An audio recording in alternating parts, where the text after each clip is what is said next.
I'm telling you, there's 3 ways people build wealth in America. There's just these 3 big buckets of where people really build wealth and live on in retirement.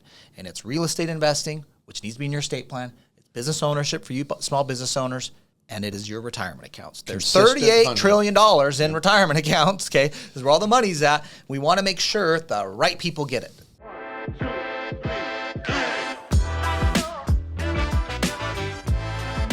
Welcome, everyone, to the Directed IRA podcast. This is Matt Sorensen, joined by my co-host, the man, the myth, the legend, Mark J. Kohler. Thank you. We are excited to be with you today. We got an amazing topic. This podcast is all about talking about how to build your retirement account. But today we want to talk about an important component to that of who gets it when you die. Or AKA, who's your daddy? Is that say it that way. Okay. And What's the subtext to that? Yeah. So this is a tough show because someone dies in this example. It's you. So I hate to break it to you. You are we not will all die. Forever. Yes, we're all going to die. You're not going to live forever. So, oh my gosh, I want to start with a story, but our producers tell us not to do that. They're like, get right into it. Yeah. So let's get a little content out, and I've got a great little. Let me get into it here. Story. What's super important you need to know on the front end of this is I don't care what you have in a will or if you don't have one. I don't care if you have a trust. That has nothing to do with who's getting your IRA or 401k if you don't get the beneficiary designation right. Whenever you set up an IRA, and every day when we're doing this at Directed IRA, we set up over 50 accounts alone yesterday. Every one of those people had to say who was their beneficiary when they die, who gets their account when they die. And we're going to go through the options, your spouse, your kids. We're going to go through that common stuff. But guys, this is not happening on your will. This is not happening in your trust. You name it, and the controlling document is your beneficiary designation. And the 401k is even more scary because some of you worked at a company for 20 years and may have been divorced twice already or have some kids you didn't want to get a dime of it, that you need to update this stuff. Yep. And this also correlates to the life insurance designations. It's the same rule. Yeah. You can't control a life insurance policy with a will or a trust. And the same thing goes for retirement accounts and health savings accounts, covered L accounts, 529 accounts. You've got to be on top of this. So hopefully this is a great wake-up call for many of you to do a little personal audit, a little beneficiary audit is what we like to call it. And I'm getting, in my older years, more and more organized with a nice little spreadsheet on my laptop that's password protected, that's got a picture of my assets, my businesses, my wealth, and it's also got a connected Excel spreadsheet. And this is a good one to say, here are the different accounts I have. Here's the different bank accounts, retirement accounts, investment accounts, brokerage accounts, crypto wallets, exchanges. All of that should be on some spreadsheet where you have a couple people, significant other or a trustee, for you to know where that spreadsheet's at with a lot of this information that you're updating regularly. Now, that was a big picture point, but it's like, that's what we're trying to get you to do here. Let's talk about what this means. But if you feel overwhelmed, just start with a simple spreadsheet on your laptop and start populating this when you're staying up late watching TV. Yeah, and if this has got you thinking about, oh man, my estate plan entirely, I haven't done this, I haven't got my crap together on this, who is going to get my stuff? I haven't thought this through, I need to get it done. I'm redoing mine right now, actually. Take some action right now. We do this every day in our law firm at KQS Lawyers. We help clients across the country set up their estate plans, do the trust, the powers of attorney, who gets what, whatever conditions or restrictions you want to put on it. And the retirement accounts are a big component of it. Because I'm telling you, there's 3 ways people build wealth in America. There's just these 3 big buckets of where people really build wealth and live on in retirement. And it's real estate investing, which needs to be in your estate plan. It's business ownership for you small business owners. And it is your retirement accounts. There's $38 trillion in retirement accounts, okay? This is where all the money's at. We want to make sure the right people get it. All right. So, quick, brief story, and Matt's heard me tell it before. It was one of the classic cases in California about 15 years ago, and it happens every year around the country. This was a case that went to the Supreme Court, and it just put the nail in the coffin, if you will. Ooh, that didn't sound good. I think the nail was already in the coffin in this example. So, guy dies on the golf course, yada, yada. His current wife goes in to claim the life insurance policy, gets a hold of the company. You know, I could tell the story with a little more colorful commentary, and I do oftentimes. It's a great case. But the nutshell is, the current wife, in a nutshell, she went to go claim the life insurance policy, and they inform her, your name is not the beneficiary. And she's like, who is it? Oh, it was the woman your current husband was married to for about 10 minutes 30 years ago. And her name's on the policy, and it was buried in there from this prior employment from years ago, and it just kind of got carried forward, never looked at, never reviewed. And she's like, not a big deal. I'll call her up. She totally understands. I've been his wife for the last 25 years. Of course she's going to sign over that little piece of paper and give me my money. Well, 2 years later in the Supreme Court, nope. The beneficiary designation controls. We don't care about how long you've been married, the will, the trust, nothing matters but that one little sheet of paper that he filled out 30 years ago. Your first wife got all the money. So this, again, is a great example of why this really matters. Yeah, and so let's go over the common examples here. The spouse, as we were just teeing it up there, is generally, if you have one, is going to be the first person you want to list as the beneficiary on your IRA or 401k. There's a reason for that, and the reason is the surviving spouse can do what's called a spousal rollover. It's super simple, whether this is a Roth IRA, a traditional IRA, a 401k, and that account gets rolled over into a new account in the surviving spouse's name. They don't have to take out money. There's no penalty. Exactly. There's no distribution tax rules. It just falls under whatever their age is at. Are they in RMD and they got to start taking money out or not? It's simple. Roth to Roth, traditional to traditional. It's just the way to go. If you're married, you want your spouse to be the primary beneficiary. And I'd say that's step one. That's step one. Whoa. I'm going to back up. Yeah. Step one, you got to figure out who you want to be your beneficiaries. And if you are married and there's some concerns there, this may be a time to reevaluate that. But if you want to share it with kids, because before you go start changing the beneficiaries, you better have a reality check of what you want. Yeah, and let me say this. Most states have a law that says on your retirement account, if you don't list your spouse needs to have consented to that. Yep. Okay, and so you can't just say, oh, I have a spouse, but they're not going to be the beneficiary of my retirement account. Now, even on our beneficiary designation forms, whether you're at Schwab or Fidelity, or I don't care where your account's at, you can pick and say, I have a spouse, but I'm not electing them to be my beneficiary. That's okay. You might have other assets you're planning for them, and for some tax planning reasons, you might want to do it this way. But just know that the underlying, when you're authorizing this, in that little language, you're probably not reading the whole paragraph. Well, again, this is whether you're a directed IRA or Fidelity or whatever, it says, and your spouse has consented to this. Yep, I love it. Now, I want to give a creative idea. Now, we've got another podcast. It's on the heels of this one. We'd like to encourage you to listen to, titled, What to Do If I Inherit an IRA or 401k. So if some of you are asking, well, what would my kids do, or what's my spouse going to do on this roll? That's a topic for the next podcast. Yeah. But let's just continue to talk about this reason why you're doing this and some creative ideas. So let's say you're married, it's your spouse. Cool. Who's going to be the backup beneficiary? The contingent beneficiary, as it's often termed. Because sometimes a husband and wife might pass away in an accident, you never know, and who's going to be the backup? Well, most agents, because they don't want to wait around for an answer, will say, let's just make your kids the contingent beneficiaries 3 ways or 2 ways, depending how many kids you have. Well, how old are those kids? Do you want them to just end up with this big pot of gold thrown in their lap at age 16, 14, 10 years old? Maybe they're 26 and still act like they're 16. So you've got a lot of times we'll have clients make their trust the contingent beneficiary, where a trustee can divvy out that money to the kids with some rules. And that's got to be a part of the conversation, is the contingent beneficiary. Yeah, and just the mechanics on this, and this is a directed IRA rule, and every other custodian is going to do this. I just want to let you know there's some procedural pieces to this. Yes, we have my decisions. There's the estate planning concept of the trust. I love that. Spouse first, trust second is the way to go. You're going to need to provide a copy of your trust, and not just your certificate of trust, because your IRA custodian, your 401k provider, needs to know when you die who gets it.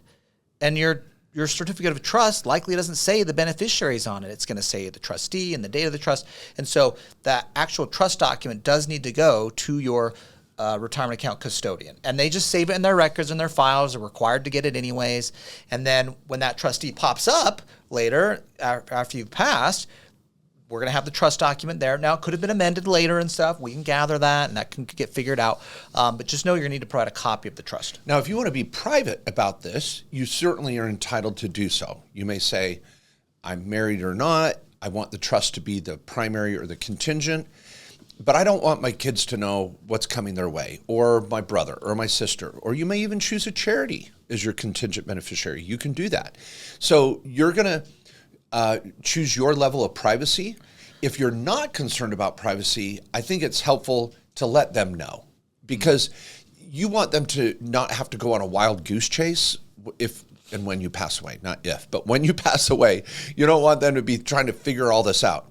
Probably the best person to tell is the trustee of your trust or your executor of your will. Let them know, hey, I've appointed you to do this job. And by the way, I've went through and done an update of all my beneficiaries. And by the way, if anything happens to me, here's how you get into my computer and here's how you get to this important list. And you may want to print it out once a year and just give them a copy.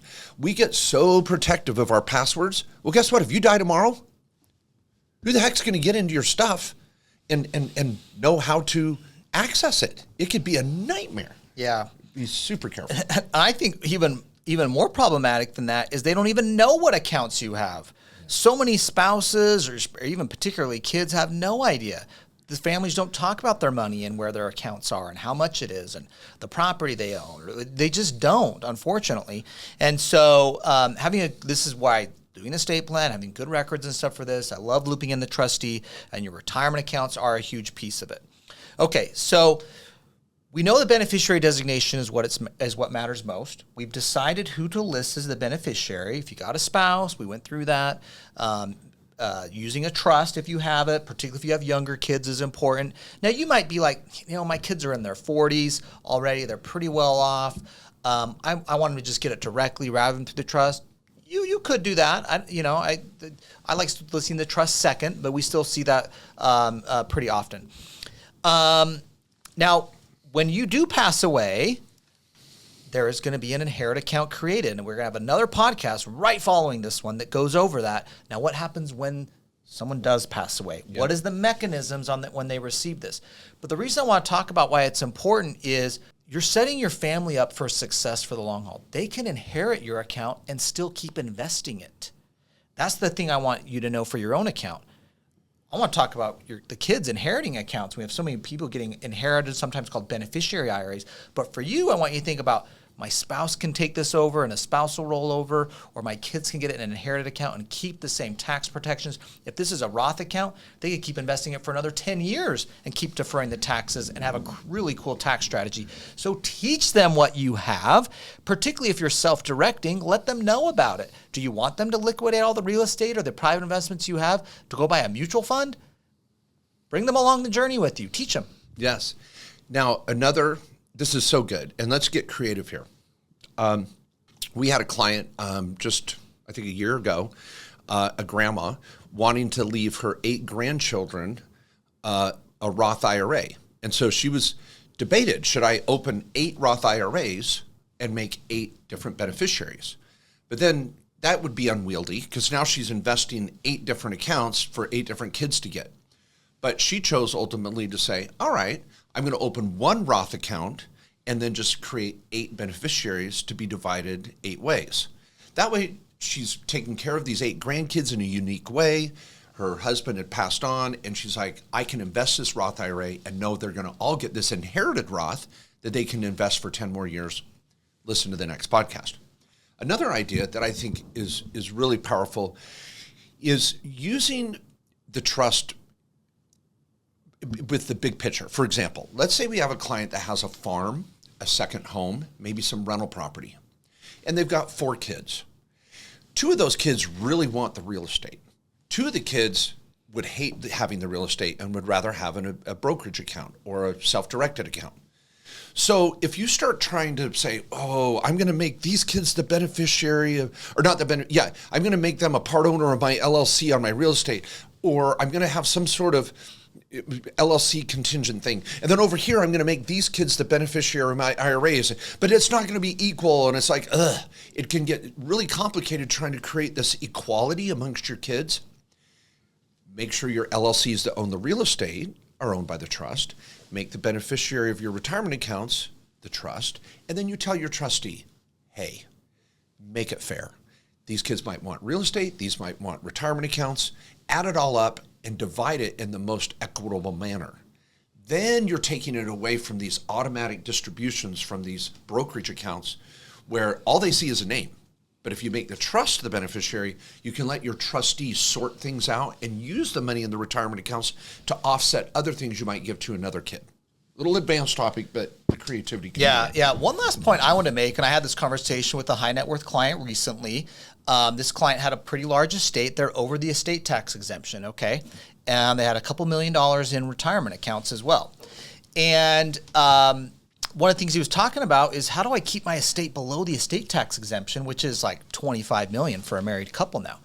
And to his credit, he's over that, So he's got these, he's got these problems in his life. So one of the things we talked about was, and what he's doing right now, is converting all of his traditional accounts to Roth. Now, why would he do that? Because there's two reasons why. One is it's going to cost taxes, which he's going to pay out of his estate that lowers the value of it further down to $25 million. And he's got over a couple $1 million in accounts. So this is like a $500,000 check at least, okay? At least going to the IRS and to the state. But the other thing is now his kids are going to inherit a tax-free account. They get a Roth account, but they take it at the same value they would a traditional account. If I get to inherit a $100,000 traditional account or a $70,000 Roth account, I would take the $70,000 Roth account any day, because when I make money on that and I take that $70K out, I pay zero taxes. But that $100,000 traditional account, when your beneficiary inherits that account, what happens? They pay taxes, they draw it out. So they don't really get $100K. If they're in a 30% tax bracket, they only get 70. Man, they got some state tax maybe at a 5 or 10%. Maybe they're in California to 10%. They're only getting 60K. So that was a cool little tax strategy because it reduces estate for tax planning purposes. He did have a large estate. Not everyone has that problem. But the second that might be more common for everyone else is they got to inherit the Roth accounts, and they got to get that additional tax-free growth. And so we're going to go over that, what happens when you inherit a Roth or traditional, the beneficiary IRAs, inherited IRAs in the next podcast. But I just want to throw that out there for context for any of you planning your estate here and what to pass on. Excellent point, Matt. And I just think this topic is just not talked about enough, because we open these accounts, we open up life insurance policies, we name our beneficiary, and then it's just out of sight, out of mind. And the challenge I want to give all of you is to recognize that our successful clients, and Matt and I have both done 10,000 consultations in our career and continuing to do so. And when we meet with clients that are really successful, they're dialed in financially, they've got great passive income, they're people that take a proactive approach to their planning. They don't know it all, but they know enough. Mm-hmm. And they have a good balance sheet. They know what their P&L is. They know who their beneficiaries are. They have an estate plan. And this last week, I was at a conference listening to some really big influencers, successful people, and in business and athletics and in entertainment. And each one of them had a common theme, and that was a complete understanding as to their purpose, their goals, very clear on what their objectives were, and they were manifesting it. They were living it. And when we can get clear on what we have and where we want to go, it just makes it easier. And not taking this stuff seriously really undermines your level of success. Yeah, and so if you're thinking, man, I don't know who's on my beneficiary designations, this is the time to start calling and taking action and make sure it is up to date. Let's verify it. If you're not certain, if you're like, I'm pretty sure is your answer, that's not good enough. Pretty sure is not good enough. I want you to sleep good at night and know that if something happens to you one day, that the right people that you love, that you've worked so hard for to build this money in your retirement account are going to get it. And they're getting the strategic way too. Also, think about the estate plan. If you don't have one, get over to our law firm, KQS Lawyers. We're setting up estate plans every day for clients across the country. Our team can help you think about everything in your estate. Get it planned and get it done in a document that's compliant in all 50 states, and that also takes into account all of your wishes. We want to make sure you guys got invited to the Self-Directed IRA Summit. This is a one-day event, the best way to quickly learn how to take control of your retirement using an IRA or 401k to invest in assets you know and love, like real estate, private companies, notes, not just the stock market. And we hold this conference every year. You can come in person or attend from a virtual format and have a great time associating with others that are in the same community, the same tribe, and learn what's working and how to do it. It's coming up in the very near future. The link's down below. It'll be in Dallas.